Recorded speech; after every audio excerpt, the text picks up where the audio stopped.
நீதிமொழிகள் 28 25 கர்த்தரை நம்புகிறவங்க செழிப்பாங்க. இன்னைக்கு உலகத்துல 2 விதமான நம்பிக்கை. முதல் என்னன்னா கர்த்தரை நம்புவது.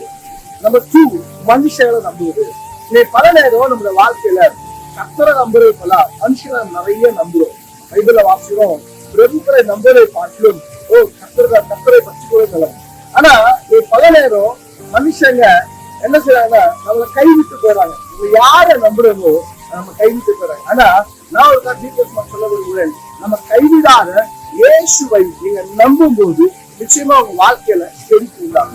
இவங்க சொல்லுவாங்க, இந்த ஆளை பிடிச்சா நான் பெரிய ஆளா வந்துருவேன், இவங்களை பிடிச்சா நான் பெரிய ஆளா வந்துருவேன். நான் ஒரு தீர்க்க சொல்ல விரும்புகிறேன், இந்த உலகத்துக்கு எல்லா மனுஷங்களும் ஒரு நாள் மாறி போவாங்க.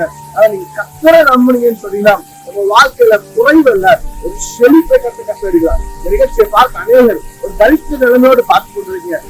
எவ்வளவு சம்பாதிச்சும் என் வாழ்க்கையில முன்னேற்ற இதை பார்த்து ஆண்டது வேலைய முதன்மையா வச்சிருக்கீங்க. உங்க வேலையை முதன்மை வச்சிருக்கிறவங்க இன்னைக்கு உங்க வாழ்க்கை செழிப்புல உங்க வாழ்க்கை எல்லாத்தையும் விட்டுட்டு கர்த்தரை முதன்மையா வச்சீங்கன்னா உங்க வாழ்க்கை செழிப்பை கொடுத்து அவர்கள் ஆசீர்வதித்து அவர்கள் காண செய்வார்.